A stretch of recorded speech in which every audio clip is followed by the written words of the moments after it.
Well, this is a video I didn't think I would ever be making, but here we are. My Quad Cortex broke on a gig. Well, hey, and welcome back to another video. So today I want to talk about the unfortunate circumstances that happened to me the other week when I was playing a show. My Quad Cortex basically left me stranded on a gig. So it didn't lock up, but there was some audio issues, as you can hear here.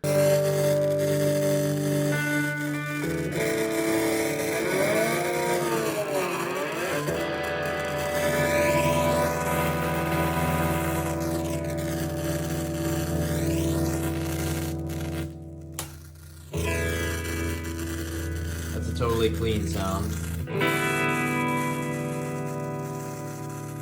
Very frustrating. And essentially what the deal is, from the searching I can reveal on the forums, is the main board or one of the components inside the Quad Cortex is faulty and is now causing issues such as you hear in that video. So obviously it's not a playable sound, but there is a silver lining of this video and of the whole ordeal, and that is Neural DSP support was fantastic to deal with. Within about a week, basically, I think they're on a totally opposite time zone than myself here in Canada. So within about a week, I had a resolution, and that was to ship the unit back to Finland, where the product is going to be basically disassembled, and they're going to figure out what's wrong with the unit and either send me a new one or just replace the faulty circuit component and hopefully get me back within a couple or 3 weeks of receiving the unit. So this begs the question, what have I done in the meantime? And I basically had to rush order something from Amazon because everything kind of happened within a couple or 3 days of another show that I had. I had to rush order the Headrush MX5. And it wasn't necessarily my first choice. I was actually more looking at maybe a Boss unit or something like that, just because I wanted to try out. I've done some research on some of the Boss units having the lowest latency of any of the modelers out there. I didn't want to just outright buy another Quad Cortex just to return it. So the MX5 kind of fell in that middle range where it cost me about $550. I found a decent sale on Amazon actually. And I had it shipped to my place the day before I had to leave for a show. So I basically was frantically learning a new interface and also just trying to wrap my head around how the unit worked and the most efficient way to navigate it. The immediate differences you can see, obviously, there's 3 foot switches as opposed to, I think there's 10 on the Quad Cortex, or 9, I guess, with the one being the tap tempo and tuner. I've got some fairly usable tones now that's going to get me through until the Quad Cortex comes back. That's kind of what has happened here. The Quad Cortex was defective. I've either got a defective unit, and hopefully it's just a very small run of units that is defective. But it is documented on the forum. There's been other people that have had these issues. Now I have a problem where this is actually my second Quad Cortex that I've had where I've had issues with. So the first one that I had, I bought about 6 months before I bought the one that I've had up to this point. And with that one actually locked up on a gig, so some of the foot switches stopped responding mid-song, and I essentially had to reboot the unit. It took way too long for in the middle of a show, and at that time I was still using a Kemper as well, so I just went back to the Kemper for a while, left the Quad Cortex, and then about 6 months later I transitioned fully from the Kemper to the Quad Cortex, and here we are today. I'm using the Quad Cortex exclusively. I've sold off all my amps. I have nothing. I have a Friedman ASC10 that I use with the Quad Cortex for some stage volume, but that is it. I have a pedal board that I don't have an amp for, but I've also ripped off a lot of the pedals and sold them or lent them out to people.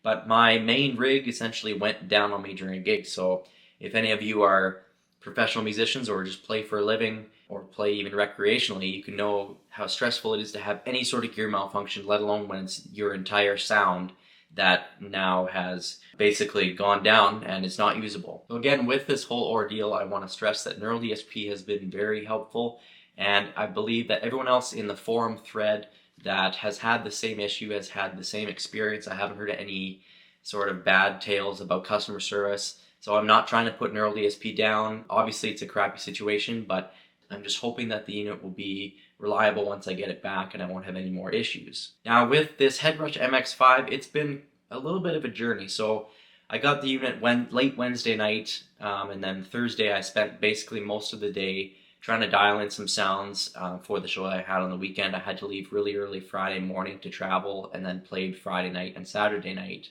So a lot of my time on Thursday was spent kind of looking through the sounds, and to be honest, out of the box, after a few hours of tweaking, it was quite usable, but I found that adding custom IRs to the MX5 really made the difference, and to the point now where I am basically going to compare the Quad Cortex and the MX5. I know they're in very different price points, but once I get the Quad Cortex back, I intend on doing kind of an A-B to show the power of, a $500 unit compared to a $2,500 unit if you take the time to do the work on both units, really. Because I found that the Quad Cortex was a little bit more, it has a bit more of that amp in the room feel. It responds really well to the volume control, and if you play different dynamics on the guitar, versus the MX5 is a little bit less dynamic, maybe, if that makes sense.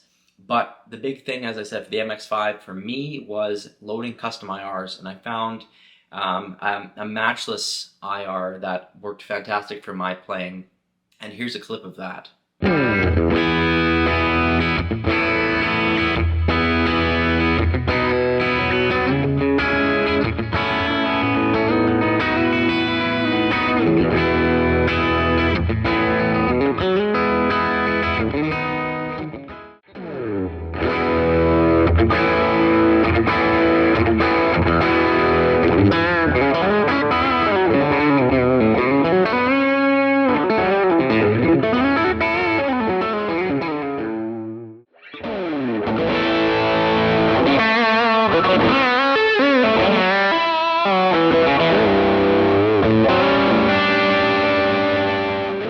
So essentially that's where I'm at right now. I have substituted the Quad Cortex for the MX5 out of necessity, and I'm really getting along well with the MX5. I think it goes to show with modelers that it really doesn't matter which one you get in this day and age. They can all produce great tones. You just have to do the work to make them work for you, essentially, and what you want. They're all very powerful and very usable, but you do have to put in the work for the most part if you want to get the best tone for what you're going for, and that's definitely what I found in this case, both with the Quad Cortex and now with the MX5.